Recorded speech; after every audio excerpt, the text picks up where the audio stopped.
My dad makes me feel special when he really focuses on me. When he takes me to cricket games and footy games, and when he plays with me a lot. I feel special when my dad hugs me. When he gives me hugs and plays with me and all that stuff.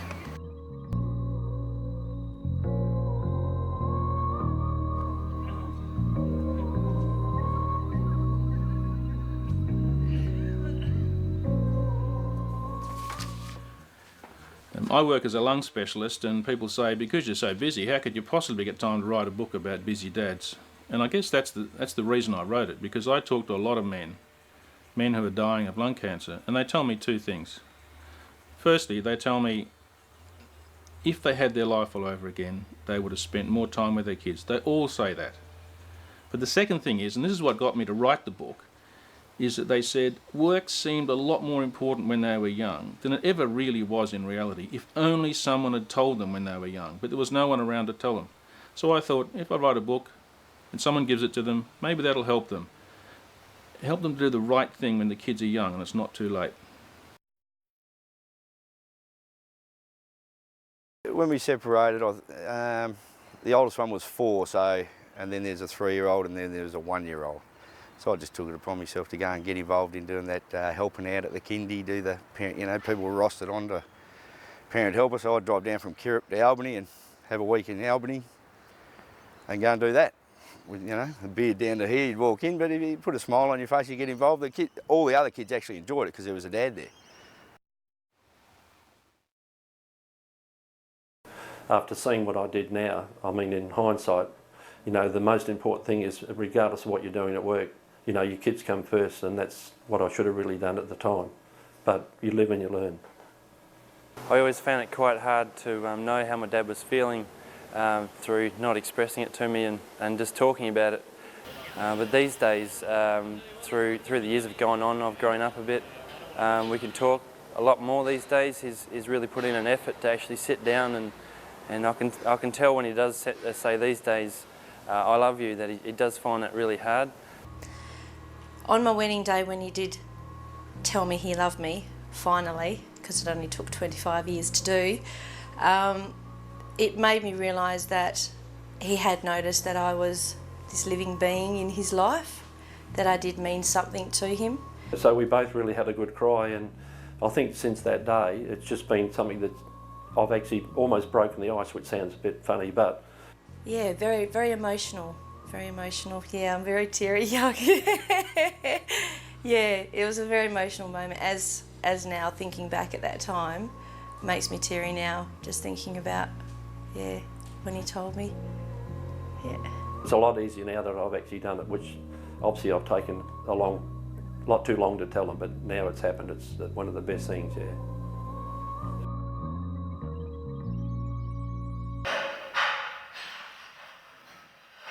And when I went to school, volunteered to do a bit of canteen. Because I like sport and my kids like sport, I got asked, would you like to be involved in the football coaching, the inter-school football, stuff like that.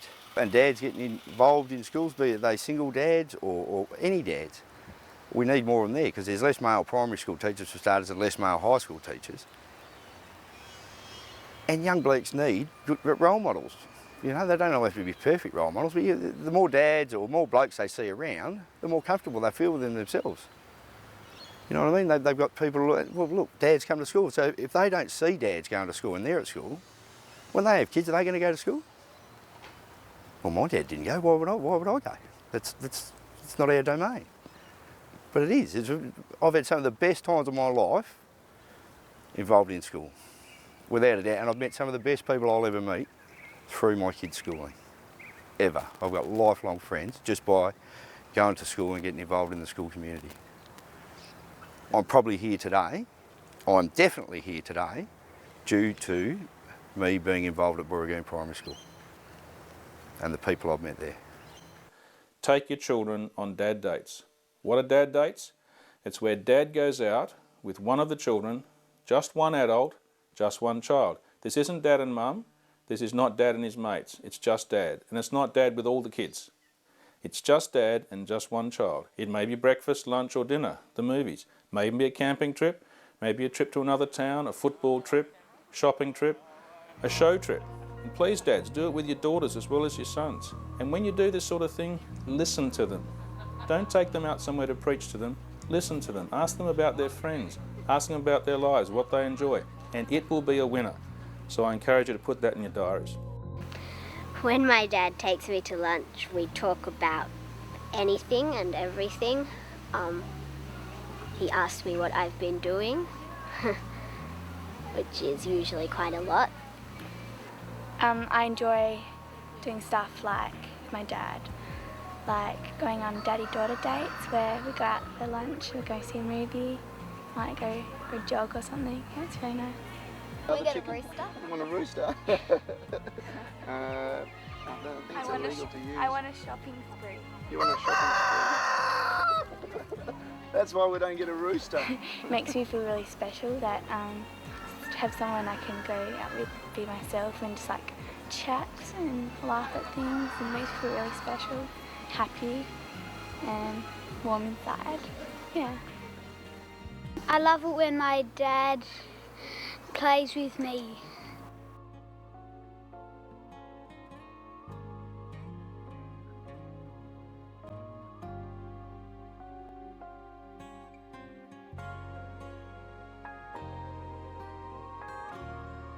Me and my dad really like playing pinball machines together. So if we're like doing that, he'd like say if we got a high score, he'd go, "Oh yeah, good on you, Sam. That's good." I'm just thinking, I love it when my dad draws pictures for me. That's very beautiful.